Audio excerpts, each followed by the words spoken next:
Welcome. I'm Robert Burke, Chair of the Libertarian Party, Pierce St. Croix. I'm going to start with two important dates to save. The first one is February 22nd.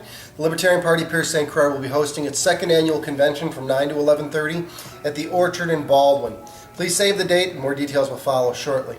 Also mark April 12th in your calendar. The Wisconsin Libertarian Party will be holding its state convention at the Best Western Midway in Wausau. We can now confirm that we have booked Libertarian presidential candidate for 2012, Gary Johnson, to speak both for the convention as well as the dinner Saturday night. So please include these two dates on your calendar and watch for more details to come. Next, however, I'd like to share with you why attending the convention this year is more important than ever. The remainder of this video is for commentary and educational purposes. Nothing here should be construed as investing advice. This nice lady right here goes by the name of Catherine Crawford. Ms. Crawford is an author and also a Patch national news writer for what we call the Hudson Patch here in Hudson. This piece, however, essentially summarizes what I would call the largest headfake scam in history. This one is called the U.S. Housing Bubble 2.0.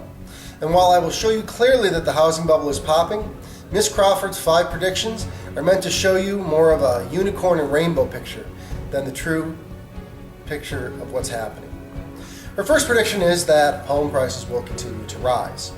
Now, this gentleman right here, his name is Lawrence Yun.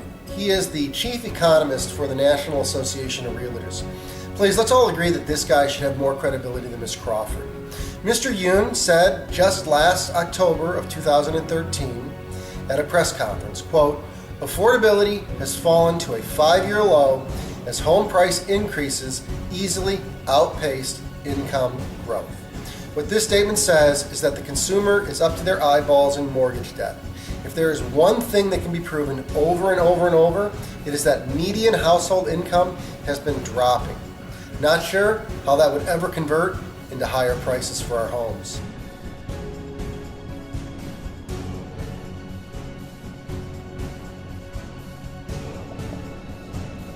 Prediction 2, she said, so will mortgage rates. That is, mortgage rates will also increase. The reality of our market is pretty clear on this one fact. As interest rates rise, affordability falls. That is, what the loan itself can borrow, the loanee can borrow, gets diminished. Mr. Yun even said so at the press conference, quote, that he expected rising mortgage interest rates will further lower affordability in coming months. In other words, Mr. Yun, who is the chief economist for the National Association of Realtors, refutes completely her first 2 statements. Predictions. I'm not even going to address the rest of the predictions. These 2 statements speak for themselves. She has as much of a connection to what's actually happening in the real estate market, and she'll be writing it as much as Peter Pan does. You can go and read it for yourself. I do recommend that you do. It's linked below, as are all of the articles that I'm going to discuss here today. You see, the problems that we face here in America are in large part created by a misallocation of capital. And Ms. Crawford clearly knows nothing about credit markets. This piece was garbage. How big a piece of journalistic debris is this? Well, I think it's best exemplified when we look at the largest banks in America and their earnings for the 4th quarter of 2013. The one that I'm going to bring up was just the one that was most prevalent in the news for me, and that was Bank of America and Wells Fargo both announcing their earnings this week. These 2 behemoth banks, by the way, make up a substantial presence in the U.S. mortgage and lending market. This chart right here is actually taken from Bank of America's 4th quarter earnings statement. Here's what Zero Hedge had to say about this statement, and watch the fingers to show you what I'm speaking of. Quote, in Q4, just like Wells Fargo Bank, mortgage origination crumbled by a whopping 49%. This led to a $1.1 billion loss. In other words, October, November, and December originations, those actually taking out a new home first mortgage, just dropped 49% versus the previous 3-month period. And no, it wasn't because of cold weather. The deterioration of housing sales is best represented in the full-time employees chart, where we find that Bank of America is well on the way to laying off over 10% of their workforce in the last 12 months. So where did Bank of America actually grow in its lending business last quarter? Second mortgages. Second mortgages doubled quarter over quarter for them.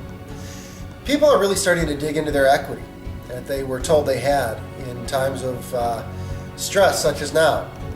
And in a market where prices will no longer be going higher, these individuals will be taking out loans that will now put them once again upside down. They'll owe more than they're worth.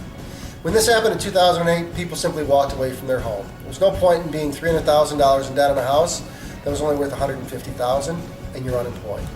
Why even try? However, Ms. Crawford's piece, which tells you that she has 5 predictions that say next year is going to be a banner year for homes, well, that piece is what we call a classic example of unicorns and rainbows. If the patch wants to distinguish itself from the media as a news source, start by insisting on better research from the people that you seem to have spent extravagantly on to hire to write your articles. It's election year, ladies and gentlemen. This year around, the state decided that I could write the election campaign strategy. I'm very excited, and I need people to please begin engaging. We have some very difficult decisions coming up to make, and I plan personally to be as involved in helping turn around our state and our country as we possibly can. Like us on Facebook, subscribe to our YouTube channel, and please become a part of Liberty Valley, Wisconsin. Peace.